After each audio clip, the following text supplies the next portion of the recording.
భారతదేశ వ్యాప్తంగా కేంద్ర ప్రభుత్వం తీసుకున్నటువంటి రైతులకు వ్యతిరేక విధానమైనటువంటి 3 చట్టాలను వెంటనే రద్దుపరచాలని భారతదేశ వ్యాప్తంగా అఖిల భారత కాంగ్రెస్ పార్టీ తీసుకున్నటువంటి రైతుల సంతకాల సేకరణలో భాగంగా ఈరోజు రాజన్న సిరిసిల్ల జిల్లాలో సిరిసిల్ల కేంద్రంలో పట్టణ కాంగ్రెస్ పార్టీ ఆధ్వర్యంలో ఈరోజు రైతుల సంతకాల సేకరణ చేపడతా ఉన్నాం.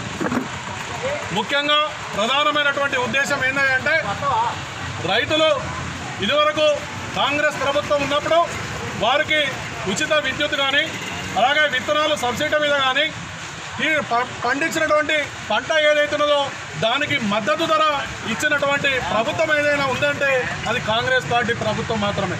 కానీ ఈ బీజేపీ ప్రభుత్వం వచ్చిన తర్వాత మొన్నటికి మొన్న రైతుకు సంబంధించినటువంటి వ్యవసాయానికి సంబంధించినటువంటి 3 బిల్లులు పూర్తి రైతుకు వ్యతిరేకమైనటువంటి బిల్లు చేపట్టినటువంటి సంగతి ఈ యొక్క మొత్తం భారతదేశ వ్యాప్తంగా రైతులందరూ కూడా నిరసన చేపడతా ఉన్నారు. అందులో ఒక కేంద్ర మంత్రి కూడా దీనికి నిరసనగా రాజీనామా చేసినా కూడా ఈ కేంద్ర ప్రభుత్వానికి ఉలుకు పలుకు లేదు. దీంట్లో భాగంగా అఖిల భారత కాంగ్రెస్ పార్టీ అధ్యక్షురాలు సోనియా గాంధీ గారు, రాహుల్ గాంధీ గారు, అలాగే తెలంగాణ కాంగ్రెస్ పార్టీ అధ్యక్షుడు ఉత్తమ్ కుమార్ రెడ్డి గారు దీనికి నిర్వహణకు చైర్మన్గా వేస్తున్నటువంటి పొన్నం ప్రభాకర్ గారి యొక్క ఆదేశాల మేరకు ఈరోజు ఇక్కడ కార్యక్రమం చేపడుతున్నాం. మేము ఒకటే చెప్తా ఉన్నాం, రైతులు ఏదైతే ఉన్నదో ఇదివరకు 1 ఎకరా 2 ఎకరాల 3 ఎకరాలు ఉన్నటువంటి వ్యక్తులు ఇలా ధాన్యాన్ని తీసుకుపోయి మార్కెట్ కమిటీలకు లేకుంటే ఐకేపీ సెంటర్లకు అమ్ముకునేటువంటి పరిస్థితి ఉండాలి. కానీ ఇలా వ్యవసాయ ఉత్పత్తి చేసేటువంటి రైతులట తీసుకుపోయి ఎక్కడైనా అమ్ముకోవచ్చు. అంటే మీకు ఒక సరైనటువంటి నిర్ణయం ధర చేయరు.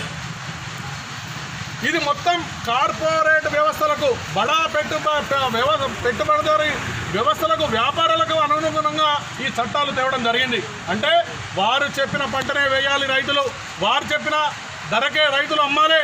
అంటే ఇది ఎవరికి అవుతుంది అంటే పెట్టుబడిదారుల చేతిలోకి రైతును తీసుకుపోయే వ్యవస్థను ఇలా కేంద్ర ప్రభుత్వం తీసుకున్నది. దీనికి పూర్తి వ్యతిరేకంగా కాంగ్రెస్ పార్టీ దేశవ్యాప్తంగా రైతుల యొక్క సంతకాల సేకరణ జరుగుతూ ఉన్నది.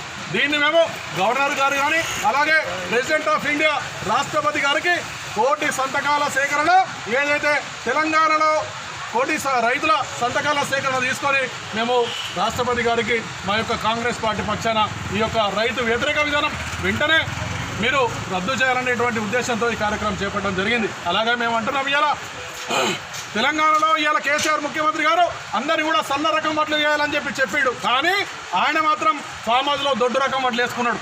ఆయనకు కలెక్టర్ చెప్పలేదట. ఇలా సన్న రకం వేసుకున్నటువంటి రైతులందరూ కూడా కనీస ధర లేక అంటే వెంటనే సన్న రకం వడ్ల యొక్క ఉద్దేశమైంది పంటను కోయంగానే వెంటనే అమ్మే విధంగా ఉండాలి. ఏ ఒక్క 2 రోజులు దాన్ని ఎండబెట్టినా కూడా అది నూకలుగా మారేటువంటి ప్రమాదం ఉంటుంది. దానికి కనీసమైనటువంటి మద్దతు ధర లేదు. ఇలా తాలుతోని ఏదైతే దోమకాటుతోని పంట మొత్తం నష్టమైతే ఉన్నది.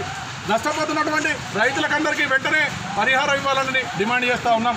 అలాగే మొక్కలకు 2,000 రూపాయలు మీరు మద్దతు ధర ఇవ్వాలి.